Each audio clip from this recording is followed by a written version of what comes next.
Praise the Lord.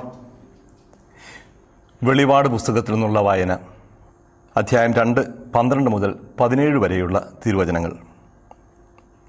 പെർഗാമോസിലെ സഭയുടെ ദൂതന് എഴുതുക. മൂർച്ചയേറിയ ഇരുതല വാളുള്ളവൻ പറയുന്നു, നീ എവിടെ വസിക്കുന്നുവെന്ന് എനിക്കറിയാം. സാത്താൻ്റെ സിംഹാസനം ഉള്ളിടത്തു തന്നെ. എങ്കിലും എൻ്റെ നാമത്തെ നീ മുറുകെ പിടിക്കുന്നു. സാത്താൻ വസിക്കുന്ന നിങ്ങളുടെ സമൂഹത്തിൽ വെച്ച് എൻ്റെ വിശ്വസ്ത സാക്ഷിയായ അന്തിപ്പാസ് വധിക്കപ്പെട്ട നാളുകളിൽ പോലും എന്നിലുള്ള വിശ്വാസം നീ കൈവിടിഞ്ഞില്ല. എങ്കിലും നിനക്കെതിരായി ചില കാര്യങ്ങൾ എനിക്ക് പറയാനുണ്ട്. വിഗ്രഹങ്ങൾക്ക് അർപ്പിച്ചവ ഭക്ഷിക്കാനും വ്യഭിചാരം ചെയ്യാനും ഇസ്രായേൽ മക്കൾക്ക് ദുഷ്പ്രേരണ നൽകാൻ ബാലാക്കിനെ പഠിപ്പിച്ച ബാലാമിൻ്റെ ഉപദേശങ്ങൾ മുറുകെ പിടിക്കുന്നവർ അവിടെയുണ്ട്. അതുപോലെ തന്നെ നിക്കോളാവോസ് പക്ഷക്കാരുടെ പഠനങ്ങളെ മുറുകെ പിടിക്കുന്നവരും അവിടെയുണ്ട്. അതുകൊണ്ട് അനുതപിക്കുക, അല്ലെങ്കിൽ നിന്റെ അടുത്തേക്ക് ഞാൻ ഉടനെ വന്ന് എൻ്റെ വായിലെ വാൾ കൊണ്ട് അവരോട് പോരാടും. ആത്മാവ് സഭകളോട് പറയുന്നത് എന്തെന്ന് ചെവിയുള്ളവൻ കേൾക്കട്ടെ. വിജയം വരിക്കുന്നവന് ഞാൻ നിഗൂഢ മന്ന നൽകും. അവന് ഞാൻ ഒരു വെള്ളക്കല്ലും കൊടുക്കും. അതിൽ ഒരു പുതിയ നാമം കൊത്തിയിരിക്കും. അതെന്തെന്ന് സ്വീകരിക്കുന്നവനൊഴികെ മറ്റാരും അറിയുകയില്ല. ദൈവവചനമാണ് നാം കേട്ടത്. സ്നേഹമുള്ളവരെ, ഏഷ്യയിലെ സഭകൾക്കുള്ള ലേഖനത്തിൽ 3-ാമത്തെ ലേഖനമാണ് ഇന്ന് നമ്മൾ പഠന വിഷയമാക്കുന്നത്. 3-ാമത്തെ ലേഖനം പെർഗാമോസ് എന്നറിയപ്പെടുന്ന പട്ടണത്തിലെ സഭയ്ക്കുള്ളതാണ്. ഈ പേര് തന്നെ 2 തരത്തിൽ ഉച്ചരിക്കാറുണ്ട്. പെർഗാമോസ് എന്ന ഗ്രീക്ക് വാക്ക് അത് സ്ത്രീലിംഗമാണ്. പെർഗാമും എന്ന നപുംസകലിംഗവുമുണ്ട്. പെർഗാമം എന്ന പദമാണ് കൂടുതൽ ഉപയോഗിക്കുന്നത്, പക്ഷേ പെർഗാമോസ് എന്ന പേരും ഉപയോഗിക്കാറുണ്ട്. പെർഗാമോസ് പട്ടണം ഒരു വളരെ പ്രധാനപ്പെട്ട വലിയ ഒരു നഗരമായിരുന്നു പെർഗാമോസ്. അത് സ്മിർണയിൽ നിന്ന് ഏകദേശം 70 കിലോമീറ്റർ വടക്ക് കിഴക്കായി സ്ഥിതി ചെയ്തിരുന്നു. വലിയ രാജപാതകളൊന്നും ഇതിലൂടെ കടന്നുപോയിട്ടില്ല. ഇതൊരു തുറമുഖ നഗരവുമായിരുന്നില്ല. വ്യാപാര പ്രാധാന്യമുള്ള ഒരു നഗരമായിരുന്നില്ല പെർഗാമോസ്. പക്ഷേ ഇതൊരു സാംസ്കാരിക നഗരമായിരുന്നു. മാത്രമല്ല, ഏഷ്യ മൈനറിൻ്റെ തലസ്ഥാന നഗരവും പെർഗാമസ് ആയിരുന്നു. 282 BC പെർഗാമം ഏഷ്യയുടെ തലസ്ഥാനമായി മാറിയത്. അത്താലസ് 3-ാമൻ രാജാവ് 133 മരിക്കുന്നതിന് മുമ്പ് ഈ പട്ടണം റോമക്കാർക്ക് ഇഷ്ടദാനമായി വിട്ടുകൊടുത്തു. രാജാവ് ഈ പട്ടണം വിട്ടുകൊടുത്തു, അതോടൊപ്പം തന്നെ രാജ്യവും റോമക്കാർക്ക് ദാനമായി അടിയറ വയ്ക്കുകയായിരുന്നു. ഇനി അങ്ങോട്ട് റോമൻ പട്ടണമായിട്ടാണ് പെർഗാമം അറിയപ്പെടുന്നത്. പെർഗാമം കേന്ദ്രമാക്കിക്കൊണ്ട് ഏഷ്യ മൈനർ മുഴുവനും റോമക്കാർ ഓർഗനൈസ് ചെയ്തു. അങ്ങനെ ഏഷ്യ മൈനർ എന്നറിയപ്പെടുന്ന പ്രദേശത്തിൻ്റെ തലസ്ഥാനമായി മാറി പെർഗാമം. വലിയ പ്രധാനപ്പെട്ട ഒരു തലസ്ഥാന നഗരം. ഈ നഗരത്തിന് പ്രാധാന്യം വർദ്ധിപ്പിക്കുന്ന, ഈ തലസ്ഥാന നഗരത്തിന് പുറമെ വർദ്ധിപ്പിക്കുന്ന 2 കാര്യങ്ങൾ കൂടി ഉണ്ടായിരുന്നു.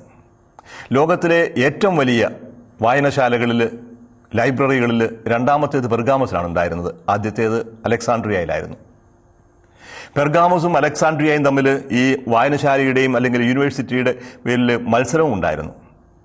അലക്സാണ്ട്രിയയെ പിന്തള്ളി 1-ാം സ്ഥാനത്തേക്ക് എത്താനായിട്ട് കുതിക്കുന്ന പെർഗാമസിന് ഒരു വലിയ തിരിച്ചടിയായി അലക്സാണ്ട്രിയയിൽ നിന്ന് അല്ലെങ്കിൽ ഈജിപ്തിൽ നിന്ന് കയറ്റുമതി ചെയ്തിരുന്ന പപ്പീറസ് അവർ കൊടുക്കാതായത്. ഇനിയും പപ്പീറസ് കയറ്റുമതി ചെയ്താൽ അവർ കൂടുതൽ ചുരുളുകൾ എഴുതുകയും കൂടുതൽ പുസ്തകങ്ങൾ ശേഖരിക്കുകയും അങ്ങനെ അലക്സാണ്ട്രിയയുടെ സ്ഥാനം 1-ാം സ്ഥാനം നഷ്ടപ്പെടുകയും എന്ന് ചിന്തിച്ചതുകൊണ്ടാവാം ഏതായാലും പപ്പീറസ് കിട്ടാതായി. പപ്പീറസ് എഴുത്തുകടലാസ് കിട്ടാതായപ്പോൾ പെർഗാമംകാർ മറ്റൊന്ന് കണ്ടുപിടിച്ചു. ആവശ്യങ്ങളാണല്ലോ കണ്ടുപിടുത്തത്തിൻ്റെ മാതാവായി അറിയപ്പെടുന്നത്. പെർഗാമസിൽ നിന്ന് അവർ കണ്ടുപിടിച്ചത് പപ്പീറസ് ചെടിയുടെ തണ്ടുകൊണ്ടുണ്ടാക്കുന്ന കടലാസല്ല, അതിനു പകരം സംസ്കരിച്ച തുകലാണ്. മൃഗത്തിൻ്റെ തുകൽ സംസ്കരിച്ച് അത് എഴുത്തുപകരണമായി, എഴുത്തുകടലാസായി ഉപയോഗിക്കാൻ സാധിക്കും എന്ന് കണ്ടുപിടിച്ചത് പെർഗാമസിൽ ഉള്ളവരാണ്. അതുകൊണ്ട് അതിന് പെർഗമേനെ എന്ന് പേര് വന്നു. പാർച്ച്മെൻറ്റ് എന്ന് പറയുന്ന വാക്ക് ഈ പെർഗമേനെ എന്ന് വരുന്നതാണ്. പെർഗാമസിലാണ് സംസ്കരിച്ച തുകലുകൊണ്ട് എഴുത്തുമാറ്റിയിൽ ഉപയോഗിക്കാൻ തുടങ്ങിയത്. പിന്നീട് പ്രധാനപ്പെട്ട രേഖകളെല്ലാം ഇപ്രകാരമുള്ള പാർച്ച്മെൻറ്റിൽ എഴുതാൻ തുടങ്ങി. 2 ലക്ഷത്തിലധികം വോള്യൂംസ് അല്ലെങ്കിൽ ചുരുളുകൾ സൂക്ഷിച്ചിരുന്ന വലിയ ഒരു വായനശാല ഉണ്ടായിരുന്നു. അതുപോലെ തന്നെ ഒരു വലിയ യൂണിവേഴ്സിറ്റി സെൻറ്റർ, സർവകലാശാല കേന്ദ്രവുമായിരുന്നു പെർഗാമസ്. ഇത് ഒന്നാമത്തേത്. രണ്ടാമത്തെ പ്രധാന കാര്യം അവിടെ ഉണ്ടായിരുന്ന രണ്ട് വലിയ ക്ഷേത്രങ്ങളാണ്. ഒന്ന് സീയൂസ് ദേവൻ്റെ ക്ഷേത്രം. ഗലാത്തിയക്കാർക്ക് അല്ലെങ്കിൽ ഗോൾ എന്നുള്ളവർക്ക് എതിരെ യുദ്ധം ചെയ്ത് വിജയിച്ചതിൻ്റെ ഭാഗമായി ലീഡിയയുടെ തലസ്ഥാനമായ ഈ പെർഗാമസിൽ സീയൂസിൻ്റെ ദേവന് വേണ്ടി ഒരു വലിയ ക്ഷേത്രവും ആ ക്ഷേത്രത്തിന് മുമ്പിൽ ഒരു വലിയ ബലിപീഠവും നിർമ്മിക്കുകയുണ്ടായി. 40 അടി ഉയരം, 120 അടി നീളം, 60 അടി വീതി ഉള്ള വലിയ ഒരു ബലിപീഠം. ലോകത്തിലെ ഏറ്റവും വലിയ ബലിപീഠമായിട്ടാണ് അത് അറിയപ്പെട്ടിരുന്നത്. അവിടെ രാപകല് ബലിയർപ്പണങ്ങൾ നടന്നിരുന്നു. പിന്നീട് 19-ാം നൂറ്റാണ്ടിൽ ഈ ബലിപീഠം അവിടെ നിന്ന് പൊളിച്ചെടുത്ത് ബെർലിനിലേക്ക് കൊണ്ടുപോയി. ഇന്ന് ബെർലിനിൽ ഈ ബലിപീഠം കാണാവുന്നതാണ്. സീയൂസ് ദേവൻ്റെ വിഗ്രഹം, സീയൂസ് ദേവൻ്റെ ആലയവും ബലിപീഠവും. അതിനടുത്തു തന്നെ എസ്ക്ലാപ്പിയോസ് എന്ന് പറയുന്ന ദേവൻ്റെ, സൗഖ്യദായകനായ എസ്ക്ലാപ്പിയോസിൻ്റെ ക്ഷേത്രവും ഇവിടെയാണ് ഉണ്ടായിരുന്നത്. 3 പ്രധാനപ്പെട്ട ക്ഷേത്രങ്ങൾ പഴയ ഗ്രീസിലുണ്ടായിരുന്നു. അത് ഡെൽഫിയിലെ അപ്പോളോയിലെയും, എഫേസൂസിലെ അർത്തേമിസിൻ്റെയും, പെർഗാമസിലെ എസ്ക്ലാപ്പിയോസിൻ്റെയും ക്ഷേത്രങ്ങളായിരുന്നു. ഇങ്ങനെ പല കാരണങ്ങളാൽ വളരെ പ്രസിദ്ധമായിരുന്നു ഈ പെർഗാമസ്. ഇത് ഭരണകേന്ദ്രമാണ്, ഭരണത്തിൻ്റെ സ്ഥിരാകേന്ദ്രമാണ്. ഇവിടെ താമസിച്ചിരുന്ന ഭരണാധികാരിക്കാണ് മരണശിക്ഷ വിധിക്കാനുള്ള അധികാരമുണ്ടായിരുന്നത്. ഒരു കുറ്റത്തിന് മരണശിക്ഷ വിധിക്കാൻ എല്ലാ ന്യായാധിപന്മാർക്കും അനുവാദമില്ലല്ലോ. റോമക്കാരുടെ കാലത്തും അങ്ങനെയായിരുന്നു. ഇങ്ങനെ മരണശിക്ഷ വിധിക്കാനുള്ള അധികാരത്തിന് യൂസ് ഗ്ലാദി എന്ന് പറയും. വാളിൻ്റെ അവകാശം എന്നാണ് യൂസ് ഗ്ലാദി, റൈറ്റ് ഓഫ് ദ സ്വോർഡ്.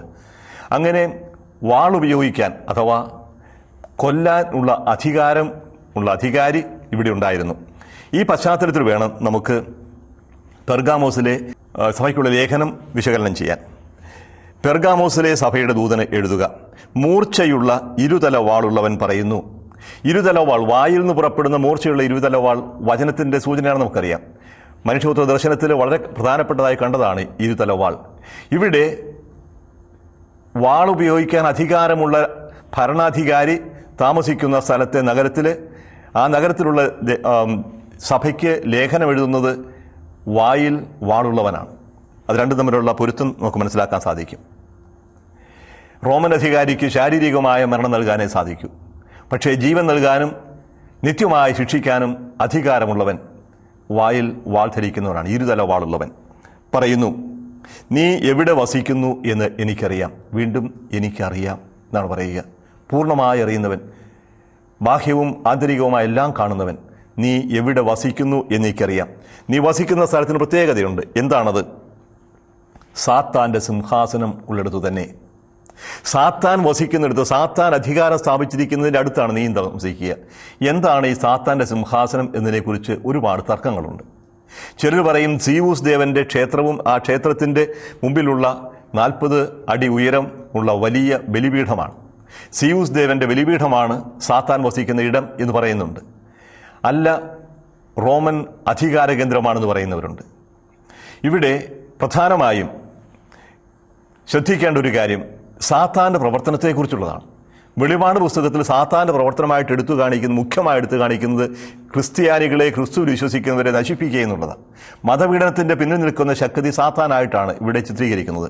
അപ്പോൾ സാത്താൻ വസിക്കുന്ന ഇടം, സാത്താൻ്റെ സിംഹാസനം ഇരിക്കുന്ന ഇടം, അത് സീയൂസ് ദേവൻ്റെയോ എസ്ക്ലാപ്പിയോസ് ദേവൻ്റെയോ ക്ഷേത്രമോ ബലിപീഠമോ അല്ല. അവിടെ ആരും ആരെയും കൊല്ലാനായിട്ട് പോകുന്നില്ല. ക്രിസ്ത്യാനികൾക്കെതിരെ വധശിക്ഷ വിധിച്ചിരുന്നത് റോമൻ ഭരണാധിപനാണ്. ആ റോമൻ ഭരണാധിപൻ വസിക്കുന്ന ഈ ന്യായാസനമാണ് ഇവിടെ സാത്താൻ്റെ സിംഹാസനം എന്ന് വിശേഷിപ്പിക്കുന്നത് എന്ന് അനുമാനിക്കാൻ തക്കതായ ന്യായമുണ്ട്. ക്രിസ്ത്യാനികൾക്ക് വധശിക്ഷ വിധിക്കുന്ന, ക്രിസ്ത്യാനി എന്നതിന് പേരിൽ മരണം ശിക്ഷ വിധിക്കുന്ന ന്യായാധിപൻ്റെ ന്യായാസനമാണ് സാത്താൻ വസിക്കുന്ന ഇടം. അത് പിന്നീട് വിശദമാക്കും കുറച്ചുകൂടി.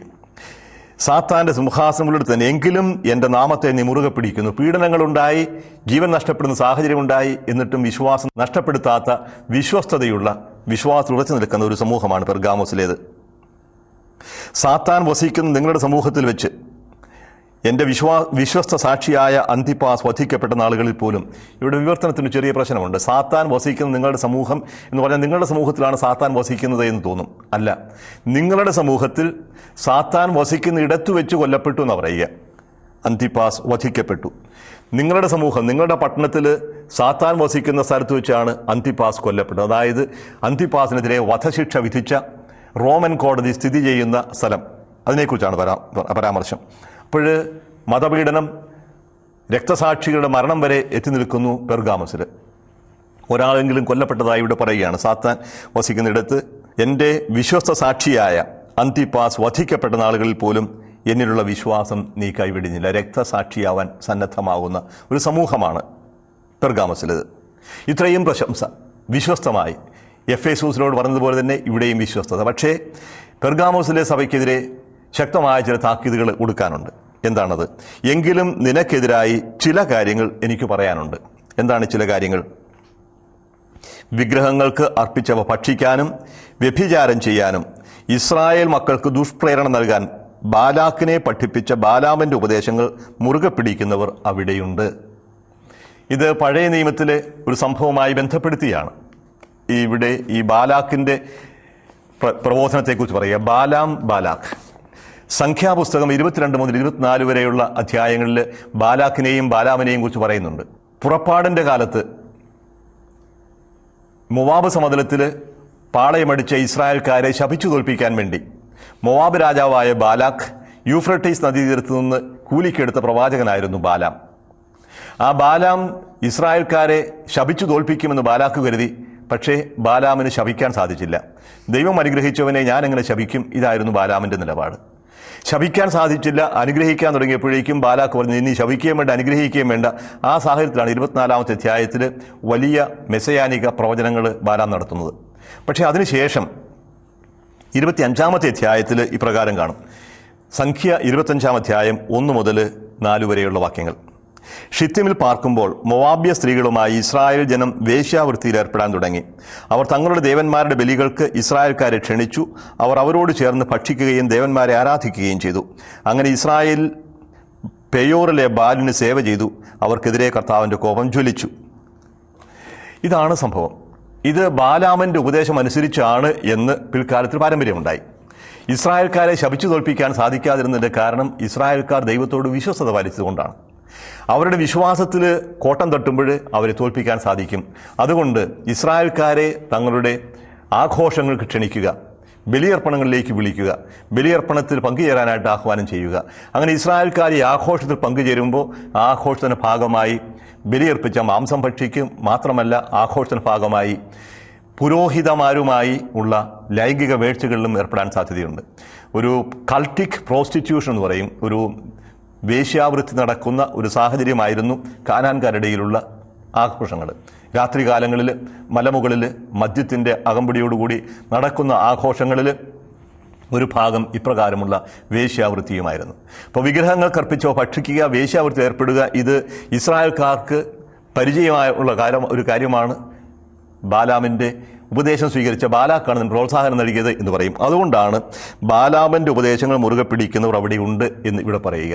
ഇനി യോഹന്നാൻ എഴുതുന്ന സാഹചര്യത്തിൽ പെർഗാമസിൻ്റെ അവസ്ഥ എന്താണ്? വിഗ്രഹങ്ങൾക്കർപ്പിച്ചവ ഭക്ഷിക്കുക, വേശ്യാവൃത്തിയിൽ ഏർപ്പെടുക, ഒരു കൾട്ടിക് പ്രോസ്റ്റിറ്റ്യൂഷൻ അഥവാ ആരാധന ക്രമവുമായി ബന്ധപ്പെടുത്തിയ ഒരു വേശ്യാവൃത്തിയെക്കുറിച്ച് സൂചനയാവാം. അതോടൊപ്പം വിഗ്രഹാരാധനയിൽ പങ്കുചേരുന്നതിനെക്കുറിച്ചുമാകാം. ഇത് ആദിമ ക്രൈസ്തവ സമൂഹത്തിൽ എന്നും ചർച്ചാ വിഷയമായിരുന്നു, വലിയ ചോദ്യങ്ങൾക്ക് കാരണമായതുമാണ്. വിഗ്രഹങ്ങൾക്കർപ്പിച്ച മൃഗങ്ങളുടെ മാംസം ഭക്ഷിക്കാമോ ഇല്ലയോ എന്നത് വളരെയധികം പ്രസക്തമായൊരു ചോദ്യമായിരുന്നു. പ്രത്യേകിച്ചും ഒരുപാട് വിഗ്രഹാരാധന നടക്കുകയും വിഗ്രഹങ്ങൾക്ക് മൃഗങ്ങളെ അർപ്പിക്കുകയും ആ അർപ്പിച്ച മൃഗങ്ങളുടെ മാംസം ചന്തയിൽ വിൽപ്പനയ്ക്ക് വരികയും ചെയ്യുമ്പോൾ ആ മാംസം വാങ്ങി ഭക്ഷിക്കാമോ? രണ്ടാമത്തെ ചോദ്യം, ആരെങ്കിലും എനിക്ക് ഈ ഭക്ഷണം തരുമ്പോൾ അത് വിഗ്രഹങ്ങൾക്ക് അർപ്പിച്ചവയാണ് എന്ന് പറഞ്ഞാൽ ആ ഭക്ഷണം എനിക്ക് സ്വീകരിക്കാമോ? മൂന്നാമത്തെ ചോദ്യം, വിഗ്രഹാരാധനയുമായി ബന്ധപ്പെട്ട് ക്ഷേത്രങ്ങളിൽ പോവുകയും അവിടെ ഉത്സവങ്ങളിൽ പങ്കുചേരുകയും ഭക്ഷണത്തിൽ പങ്കുചേരുകയും ചെയ്യാൻ സാധിക്കുമോ? ഇങ്ങനെയുള്ള ചോദ്യങ്ങൾ എല്ലാം കോറിന്തോസിലെ സഭ പൗലോസിന് എഴുതി ചോദിക്കുകയുണ്ടായി. കാരണം കോറിന്തോസിലാണ് ഏറ്റവും വലിയ ആരാധനാലയം ഉണ്ടായിരുന്നത്. എഫേസോസിലെ അർത്തേമിസിനേക്കാളും പ്രധാനപ്പെട്ട ഒരു ദേവക്ഷേത്രമുണ്ടായിരുന്നു കോറിന്തോസിൽ. ഈ ആഫ്രോഡൈറ്റ് എന്ന് പറയുന്ന രതിദേവതയുടെ ക്ഷേത്രം. അവിടെ 1000 പുരോഹിതന്മാർ ശുശ്രൂഷ ചെയ്തിരുന്നു. ആ പുരോഹിതന്മാർ പലപ്പോഴും ലൈംഗിക വീഴ്ചയിൽ ഏർപ്പെടുമായിരുന്നു ഭക്തരുമായി. ഇങ്ങനെയുള്ള അനാചാരങ്ങൾ നിലനിൽക്കുന്ന സാഹചര്യത്തിലാണ് ഈ ചോദ്യം പ്രസക്തമാവുന്നത്. പൗലോസ് ഇതിന് വ്യക്തമായ ഉത്തരം കൊടുക്കുന്നുണ്ട്. കൊറിന്ത്യർക്ക് എഴുതിയ 1-ാം ലേഖനം 8 മുതൽ 10 വരെയുള്ള അധ്യായങ്ങളിൽ വളരെ വിശദമായി മറുപടി കൊടുക്കുന്നുണ്ട്. റോമക്കാർക്ക് എഴുതിയ ലേഖനം 14-ാമത്തെ അധ്യായത്തിൽ ഇതിനെക്കുറിച്ച് പറയുന്നുണ്ട്. ദീർഘമായി ഇതിനെക്കുറിച്ച് പ്രതിപാദിക്കേണ്ട കാര്യമില്ല. ചുരുക്കം പ്രധാനപ്പെട്ട കാര്യം മാത്രം ശ്രദ്ധയിൽപ്പെടുത്തട്ടെ. വിഗ്രഹാർപ്പിത ഭക്ഷണത്തെക്കുറിച്ച് കൊറിന്ത്യർക്ക് എഴുതിയ 1-ാം ലേഖനം 8-ാമത്തെ അധ്യായത്തിൽ ഇങ്ങനെയാണ് കാണുന്നത്. 1 മുതൽ 4 വരെയുള്ള വാക്യങ്ങൾ. ഇനി വിഗ്രഹങ്ങൾക്കർപ്പിച്ച ഭക്ഷണ സാധനത്തെപ്പറ്റി പറയാം. ഇക്കാര്യത്തിൽ നമുക്ക് അറിവുണ്ടെന്നാണല്ലോ സങ്കല്പം. അറിവ് അഹന്ത ജനിപ്പിക്കുന്നു, സ്നേഹമോ ആത്മീയ ഉത്കർഷം വരുത്തുന്നു. അറിവുണ്ടെന്ന് ഭാവിക്കുന്നവൻ അറിയേണ്ടത് അറിയുന്നില്ല, എന്നാൽ ദൈവം തന്നെ സ്നേഹിക്കുന്നവനെ അംഗീകരിക്കുന്നു. വിഗ്രഹങ്ങൾക്കർപ്പിച്ച ഭക്ഷണ സാധനങ്ങളെ പറ്റിയാണെങ്കിൽ ലോകത്തിൽ വിഗ്രഹമെന്ന് ഒന്നില്ല എന്നും ഏകദൈവമല്ലാതെ മറ്റൊരു ദൈവമില്ല എന്ന് നമുക്കറിയാം. അപ്പോൾ വിഗ്രഹം ദൈവമല്ല, ദൈവം ഒരുവനേയുള്ളൂ. ആ ദൈവമല്ലാതെ മറ്റു ദൈവമില്ല. അതുകൊണ്ട് വിഗ്രഹങ്ങളോ വിഗ്രഹങ്ങൾക്കർപ്പിച്ച മാംസമോ അതിൽ തന്നെ എന്തെങ്കിലും പ്രത്യേകതയുള്ളതായിട്ട് പൗലോസ് കണക്കാക്കുന്നില്ല. എന്നാലും 7-ാമത്തെ വാക്യം, ഈ അറിവ് എല്ലാവർക്കുമില്ല. ഇതുവരെ വിഗ്രഹങ്ങളുമായി ബന്ധപ്പെട്ട് ജീവിച്ചിരുന്ന ചിലർ ഭക്ഷിക്കുന്നത് വിഗ്രഹാരാധകരുടെ മനോഭാവത്തോടു കൂടിയാണ്. അപ്പോൾ വിഗ്രഹങ്ങളെ ദൈവങ്ങളായി കണക്കാക്കുകയും ആ വിഗ്രഹങ്ങൾക്കർപ്പിച്ച ഭക്ഷണ സാധനത്തിൽ ആ ദൈവത്തിന് സാന്നിധ്യമുണ്ട് എന്ന് വിചാരിക്കുകയും ചെയ്യുന്ന വ്യക്തികൾ ഭക്ഷിക്കുകയാണെങ്കിൽ തീർച്ചയായിട്ടും അത് അനാചാരമാകും, വിശ്വാസത്യാഗമാകും. അവരുടെ മനസാക്ഷി ദുർബലമാകയാൽ അത് മലിനമായി തീരുന്നു. അതുകൊണ്ട് വിഗ്രഹം എന്ന് ഒന്നില്ല. പക്ഷേ വിഗ്രഹത്തിൽ വിശ്വസിക്കുന്നവർ ഇപ്രകാരമുള്ള ഭക്ഷണത്തിൽ പങ്കുചേരാൻ പാടില്ല. 1 കൊരിന്ത്യർ 10:19 വാക്യം, വിഗ്രഹത്തിന് സമർപ്പിച്ച ആരാധന പദാർത്ഥമോ വിഗ്രഹം തന്നെയോ എന്തെങ്കിലുമാണെന്ന് ഞാൻ ഉദ്ദേശിക്കുന്നു ഇല്ല. പക്ഷേ വിജാതിയർ അർപ്പിക്കുന്നത് പൈശാചികൾക്കാണെന്നും ആ പിശാചിനോടുകൂടി പങ്കുചേരാൻ പാടില്ല എന്നും പൗലോസ് പ്രത്യേകമായിട്ട് പറയുകയാണ്. അപ്പോഴും മനസാക്ഷിയാണ് പ്രധാനം, ഭക്ഷിക്കുന്നവൻ്റെയും കാണുന്നവൻ്റെയും. 14-ാമത്തെ അധ്യായം 13 മുതൽ 17 വരെയുള്ള വാക്യങ്ങളിൽ ഇത് വീണ്ടും പരാമർശ വിഷയമാകുന്നുണ്ട്. തന്മൂലം മേലിൽ നമുക്ക് പരസ്പരം വിധിക്കാതിരിക്കാം. സഹോദരന് ഒരിക്കലും മാർഗതടസ്സമോ ഇടർച്ചയോ സൃഷ്ടിക്കുകയില്ല എന്ന് നിങ്ങൾ പ്രതിജ്ഞ ചെയ്യുവിൻ. സ്വതയെ അശുദ്ധമായി ഒന്നുമില്ലെന്നും കർത്താവായ യേശുവിലുള്ള വിശ്വാസം വഴി ഞാൻ അറിയുകയും എനിക്ക് ബോധ്യപ്പെടുകയും ചെയ്തിരിക്കുന്നു. എന്നാൽ ഒരു വസ്തു അശുദ്ധമാണെന്ന് കരുതുന്നവന് അത് അശുദ്ധമായിരിക്കും. ഭക്ഷണ നിമിത്തം നിന്റെ സഹോദരൻ്റെ മനസ്സ് വിഷമിക്കുന്നെങ്കിൽ നിന്റെ പെരുമാറ്റം സ്നേഹത്തിന് ചേർന്നതല്ല. ക്രിസ്തു ആർക്കു വേണ്ടി മരിച്ചുവോ അവനെ നിന്റെ ഭക്ഷണം കൊണ്ട് നീ നശിപ്പിക്കരുത്. അതിനാൽ നിങ്ങളുടെ നന്മ തിന്മയായി നിന്ദിക്കപ്പെടാതിരിക്കട്ടെ. കാരണം ദൈവരാജ്യമെന്നാൽ ഭക്ഷണവും പാനീയവുമല്ല, പ്രത്യുത നീതിയും സമാധാനവും പരിശുദ്ധാത്മാവിലുള്ള സന്തോഷവുമാണ്. ഇപ്പോഴേ വിഗ്രഹാരാധനയെക്കുറിച്ചുള്ള പരാമർശമാണ് ഇവിടെ പ്രധാനമായിട്ടും വരിക. വിഗ്രഹങ്ങൾക്ക് അർപ്പിച്ചു എന്നതിൻ്റെ പേരിൽ അതിൽ തന്നെ ഒരു മാറ്റമൊന്നും ഉണ്ടാകുന്നില്ല. ആളുടെ വിശ്വാസമാണ് പ്രധാനം. ഇന്നും ഇത് പ്രസക്തമാണ്. ഏത് മനോഭാവത്തോടു കൂടിയാണ് ഒരാൾ ഭക്ഷിക്കുക? ഏതെങ്കിലും ക്ഷേത്രത്തിൽ പൂജിച്ച വസ്തുവിൻ്റെ ഭാഗമാണ് എന്ന് പറഞ്ഞ ഒരാൾ തരികയാണെങ്കിൽ ആ വിശ്വാസത്തിലും ആ ക്ഷേത്രത്തിൽ വസിക്കുന്നു എന്ന് കരുതുന്ന വിഗ്രഹങ്ങളിലെ ദൈവങ്ങളിലും വിശ്വസിച്ചുകൊണ്ടാണ് ഭക്ഷിക്കുന്നതെങ്കിൽ അത് വിഗ്രഹാരാധനയുടെ ഭാഗമായി തീരും. അല്ല, ഒരു സൗഹൃദത്തിൻ്റെ പേരിൽ മാത്രമാണെങ്കിൽ അത് വിഗ്രഹാർപ്പിത ഭക്ഷണം അതിൽ തന്നെ ഒരു ദോഷവും ചെയ്യുകയില്ല, സാഹോദര്യം വർദ്ധിപ്പിക്കുക എന്ന ഗുണം ചെയ്യും. പക്ഷേ മനോഭാവത്തിൽ പ്രധാനമാണ്. യേശു പറയുന്നുണ്ട് ശുദ്ധവും അശുദ്ധവുമായ ഭക്ഷണത്തെക്കുറിച്ച്. ഉദരത്തിലേക്ക് പോകുന്നതല്ല, ഹൃദയത്തിൽ നിന്ന് വരുന്നതാണ് മനുഷ്യനെ അശുദ്ധനാക്കുന്നത്. ഉദരത്തിലേക്ക് പോകുന്ന ഭക്ഷണ സാധനം എന്താണെങ്കിലും അത് ഭക്ഷിക്കുന്നു, ദഹിക്കുന്നു, അത് വിസർജിക്കുന്നു, അതോടുകൂടി അവസാനിക്കുന്നു. പക്ഷേ മനോഭാവമാണ് പ്രധാനം. എൻ്റെ ഹൃദയത്തിൽ നിന്ന് വരുന്നതാണ് എന്നെ അശുദ്ധനാക്കുന്നത്. അങ്ങനെ എല്ലാ ഭക്ഷണവും ശുദ്ധമാണെന്ന് അവിടുന്ന് സ്ഥാപിച്ചു എന്ന് മർക്കോസ് എഴുതിയ സുവിശേഷം 7-ാമത്തെ അധ്യായത്തിൽ 14 മുതൽ 21 വരെയുള്ള വാക്യങ്ങളിൽ പരാമർശിച്ച വിഷയമാകുന്നുണ്ട്. അപ്പോഴിതാണ് വിഗ്രഹാർപ്പിത ഭക്ഷണത്തെക്കുറിച്ച്. ഈ ലേഖനം എഴുതുന്ന സാഹചര്യത്തിൽ വിഗ്രഹങ്ങൾക്ക് അർപ്പിച്ച ഭക്ഷണം കഴിക്കുന്നത് അത് വേശ്യാവൃത്തിയിൽ പങ്കുചേരുന്നതിന് തുല്യമായിരുന്നു. വേശ്യാവൃത്തി 2 തരത്തിൽ കാണുന്നുണ്ട് ബൈബിളിൽ. ഒന്ന്, വിഗ്രഹാരാധനയെ വേശ്യാവൃത്തിയായി കാണും. കാരണം ദൈവത്തോട് വിശ്വസ്ത പാലിക്കാവുന്ന വാക്ക് കൊടുത്തവർ ദൈവത്തിൻ്റെ തന്നെ മണവാട്ടിയായി, ദൈവത്തിൻ്റെ ഭാര്യയായി കണക്കാക്കപ്പെട്ടിരുന്നു. അതൊരു ആത്മീയമായ അർത്ഥത്തിൽ. അതുകൊണ്ട് മറ്റൊരാളെ ദൈവമായി അംഗീകരിക്കുമ്പോൾ അത് വേശ്യാവൃത്തിക്ക് തുല്യമാകുന്നു. രണ്ടാമത്തേത്, പരസ്യമായ വേശ്യാവൃത്തി തന്നെ സംഭവിച്ചിരുന്നു ചില വിഗ്രഹാരാധകരുമായി ബന്ധപ്പെടുത്തിക്കൊണ്ട്. ഈ രണ്ടും അംഗീകരിക്കുന്ന ഒരു മനോഭാവം പെർഗാമോസിലെ സഭയിൽ നിലനിന്നു. ഇതാണ് ബാലാമിൻ്റെ പ്രബോധനങ്ങളെ സ്വീകരിക്കുന്നവർ. അതോട് ബന്ധപ്പെടുത്തിയാണ് നിക്കോളാവൂസ് പക്ഷക്കാരും ഉപദേശത്തെ പഠനത്തെ മുറുകെ പിടിക്കുന്നവരും അവിടെയുണ്ട് എന്ന് പറയുക. നിക്കോളാവൂസ് പക്ഷക്കാരെ കുറിച്ച് നമ്മൾ എഫേസ്യർ ലേഖനത്തിൽ കണ്ടതാണ്. എന്താണ് നിക്കോളാവൂസ് പക്ഷം? നിക്കോളാവസ് പക്ഷം എന്ന് പറയുമ്പോൾ അർത്ഥമാക്കുന്നത് ഒരു വിട്ടുവീഴ്ച മനോഭാവമാണ്. എല്ലാവരെയും പ്രീതിപ്പെടുത്തുക. എന്തിനു വെറും കടുംപിടുത്തം പിടിക്കുന്നു? വിഗ്രഹങ്ങളൊന്നുമല്ല എന്ന് പൗലോസ് തന്നെ പറഞ്ഞിട്ടുള്ളതല്ലേ? അപ്പോൾ വിഗ്രഹങ്ങൾക്ക് ധൂപം അർപ്പിച്ചാലും എന്താണ് കുഴപ്പം? ഡൊമീഷ്യൻ ചക്രവർത്തി ഒരു കൽപ്പന പുറപ്പെടുവിച്ചു, നമ്മൾ ആരംഭത്തിൽ കണ്ടതാണ്. ഡൊമീഷ്യൻ ചക്രവർത്തിയെ രാജാവും ദൈവവുമായി അംഗീകരിക്കണമെന്ന്, എൻ്റെ കർത്താവും എൻ്റെ ദൈവമെന്ന് ഏറ്റുപറഞ്ഞുകൊണ്ട് ഡൊമീഷ്യൻ ചക്രവർത്തിയുടെ വിഗ്രഹത്തിന് മുമ്പിൽ ധൂപം അർപ്പിക്കാനുള്ള ഒരു കടമയുണ്ടായിരുന്നു ആണ്ടുതോറും. അങ്ങനെ ധൂപം അർപ്പിച്ച് ലൈസൻസ് പുതുക്കുന്നത് പോലെ ചെയ്യേണ്ടിയിരുന്നു. അത് ചെയ്യാത്തവന് പീഡനങ്ങൾക്കിരയാകേണ്ടി വന്നു. അപ്പോഴിങ്ങനെ ധൂപം അർപ്പിക്കാൻ ശ്രമിക്കുമ്പോൾ 3 മനോഭാവങ്ങളുണ്ടായി ഞാൻ സൂചിപ്പിച്ചായിരുന്നു. ഒന്ന്, ഇത് വിഗ്രഹാരാധനയാണ്, പാടില്ല, അതുകൊണ്ട് അതിനെ ത്യജിക്കുക, അപ്പോൾ രക്തസാക്ഷിത്വമാകും വരിക. 2, ഇങ്ങനെ രാജാവിനെ തന്നെ ആരാധിക്കുക, വിശ്വാസത്യാഗമാകും. രാജാവിനെ ആരാധിക്കുകയും ക്രിസ്തുവിനെ ആരാധിക്കുകയും ഒന്നിച്ചു ചെയ്യാം, വിഗ്രഹത്തിന് ധൂപമർപ്പിച്ചുകൊണ്ട് കുഴപ്പമൊന്നുമില്ല എന്ന് പറയുന്ന ഒരു മനോഭാവം, വിശ്വാസത്തിൽ വെള്ളം ചേർക്കുന്ന, മായം ചേർക്കുന്ന ഒരു മനോഭാവമാണ് നിക്കോളാവസ് പക്ഷം എന്ന് പറയുക. വിശ്വാസത്തെ കർശനമായി സ്വീകരിക്കാതെ എല്ലാത്തിലും വിട്ടുവീഴ്ച ഉണ്ടാവുക, ആ മനോഭാവത്തെ നിക്കോളാവസ് പക്ഷക്കാരുടെ പഠനം എന്ന് പറയും. ഇതും പ്രസക്തമാണ്. കൈക്കൂലി വാങ്ങുകയും ക്രിസ്ത്യാനി ആയിരിക്കുകയും ചെയ്യുക എന്നത് ഒരു കാരണവശാലും ഒന്നിച്ചു പോവുകയില്ലെന്നറിയാം. പക്ഷേ അതുപോലെ എത്രയോ സാഹചര്യങ്ങൾ നിക്കോളാവസ് പക്ഷക്കാരുടെ പഠനത്തെ മുറുകെ പിടിക്കുന്നവരുണ്ട്. അതുകൊണ്ട് അനുതപിക്കുക, നമ്മൾ കണ്ടതാണ് ആദ്യത്തെ ലേഖനത്തിൽ. മനസ്സു തിരിയുക, പുതിയ ജീവിതം നയിക്കാനായിട്ട് ശ്രദ്ധിക്കുക. അല്ലെങ്കിൽ നിന്റെ അടുത്തേക്ക് ഞാൻ ഉടനെ വന്ന് എൻ്റെ വായിലെ വാൾ കൊണ്ട് അവരോട് പോരാടും. ദൈവത്തിൻ്റെ വചനം തന്നെ ശിക്ഷ വിധിക്കുന്നതായി മാറും. ജീവൻ്റെ ഉറവിടമായ വചനം മരണം വിധിക്കുന്നതായി തീരും. ശിക്ഷാവിധിക്കും വാൾ ഉണ്ട്. ഹെബ്രായ ലേഖനം 4-ാം അധ്യായം 12-ാമത്തെ വാക്യത്തിൽ പറയുന്നത് പോലെ, ആത്മാവ് സഭകളോട് പറയുന്നത് എന്തെന്ന് ചെവിയുള്ളവൻ കേൾക്കട്ടെ. വിജയം വരിക്കുന്നവന് ഞാൻ നിഗൂഢ മന്ന നൽകും. എന്താണ് ഈ നിഗൂഢ മന്ന? ഈ നിഗൂഢ മന്ന എന്താണെന്ന് മനസ്സിലാക്കണമെന്നുണ്ടെങ്കിൽ മന്ന എന്താണെന്ന് അറിയാം. നമുക്കറിയാം, പുറപ്പാട് സംഭവത്തിൽ രേഖപ്പെടുത്തിയിട്ടുള്ളതാണ്. ഇസ്രായേൽക്കാരുടെ യാത്രാമധ്യേ അവർക്ക് മരുഭൂമിയിൽ ദൈവം ഭക്ഷിച്ച അപ്പമാണ് മന്ന. ഈ മന്നയിൽ നിന്നൊരു ഭാഗമെടുത്ത് വാഗ്ദാന പേടകത്തിൽ ഒരു കലശത്തിൽ സൂക്ഷിക്കാനായിട്ട് ആവശ്യപ്പെട്ടിരുന്നു. ഇനി മക്കബായരുടെ 2-ാം പുസ്തകം 2-ാമത്തെ അധ്യായം 1 മുതൽ 8 വരെയുള്ള വാക്യങ്ങളിൽ ഈ പേടകത്തെയും പേടകത്തിൽ സൂക്ഷിച്ച മന്നയെയും കുറിച്ച് പറയുന്നുണ്ട്. ജെറമ്യാ പ്രവാചകൻ നബൂഖദ്നേസർ ജെറൂസലം കീഴടക്കുന്നതിന് മുമ്പേ ഈ ഉടമ്പടിയുടെ പേടകവും അതിലുണ്ടായിരുന്ന മന്ന സൂക്ഷിച്ചിരുന്ന കലശവും അടക്കം നേബോ മലയുടെ താഴ്വരയിലുള്ള ഏതോ ഗുഹയിൽ കൊണ്ടുപോയി ഒളിച്ചു വെച്ചുവെന്നും അങ്ങോട്ടുള്ള വഴി മാർക്ക് ചെയ്യാൻ ശ്രമിച്ചവരെ അദ്ദേഹം ശാസിച്ചു എന്നും പറയും. ഇനി മിശിഹ വരുമ്പോൾ ഈ പേടകം കണ്ടെത്തും, ആ പേടകം കണ്ടെത്തി ഒളിച്ചു വെച്ചിരുന്ന മന്ന എടുത്തു കൊടുക്കും. ഇതാണ് നിഗൂഢ മന്നയുടെ പശ്ചാത്തലം. പക്ഷേ യേശു പറഞ്ഞു, സ്വർഗത്തിൽ നിന്നിറങ്ങി വന്ന ജീവനുള്ള അപ്പം ഞാനാണ്.